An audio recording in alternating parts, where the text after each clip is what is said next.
even in 100% commission jobs, when we let underperformance go on unaddressed, as Mark has shared in some places in his company for a couple of years, there are performers who are they're around and they're not producing.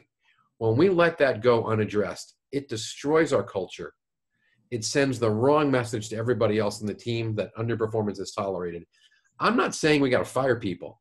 I'm saying that if we're doing these one-on-one meetings, if you have consecutive one-on-one meetings 2 months in a row, and maybe even you get to a third month, and their results aren't there, and they're not adding to the pipeline, and then you ask about activity, and it doesn't feel like they're being productive or producing stuff, without getting HR involved, without creating some giant probation program, you on your own as a sales manager could call the person and go, listen, we got a problem.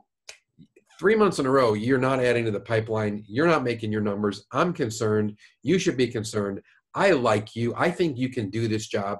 I want to invest in you. We're going to put a plan together right now, and I want to get you coached up to where you need to be. And my strongest encouragement to everyone is if you're not doing that, you're not helping them and you're not helping yourself. It's much better to address the underperformance than to turn a blind eye to it. And I will tell you, I have clients right now in several companies where I'm dealing with sales managers who are committing malpractice. They are literally not dealing with underperformance because they're telling me they don't want the hassle of having an empty territory, or they don't want the grief of having to recruit somebody because they don't know who they're going to hire. So because they don't want to hire someone or don't want to deal with an empty territory, they are not dealing with underperformance. And again, I'm not saying to fire somebody. I'm saying do the coach up or coach out. You know, in the book, I call it remediate or replace because I had all those R's, right? Right people, right roles, retain top producers, remediate or replace. We got to coach up or coach out. So if they're not getting it done, again, without the formal HR plan, you could still say to them, listen, I want you to win. I think you want to win. It's not working. Let's write a plan right now. Name the accounts we're going to get in front of. How much activity should I expect from you? I'm going to talk to you every week for the next 30 days and understand where you're going. I'm going to jump in the car with you and work extra. I may even send Joe to work with you for a day so you can see what he's doing or he can help you. But I want to get them on a coach up plan so that if that doesn't work in 30 or 60 days, then we're going to get rid of them. We're going to put them on that coach out plan. And my last message on this, and then I'll shut up, is if you're not sure if you should put somebody on a coach up or coach out plan, do it anyway. Because my opinion is the end result is always good.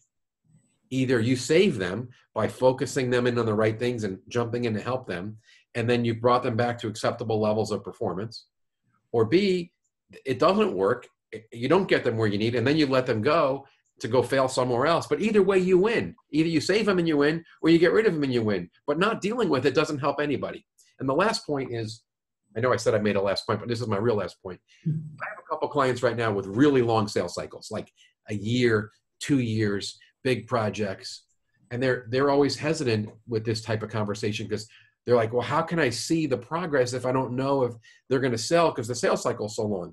And that's a great question and a great concern. But what I would say is there's still things you can measure. You can still look at, are they penetrating accounts? Are they working the account plan? Are they meeting new stakeholders and new contacts within that customer or in different areas, new lines of business? Are they creating the beginnings of opportunities where you see the pipeline starting to swell, even though there won't be a dollar out of it for a long time? You can see if they're adding to the pipe. So that's my little monologue on the coach up thing. How are we doing? How are you guys doing in that arena where when are you finally sitting it down and going, this ain't working, let's talk this over? So let me hear from you and then we'll dialogue.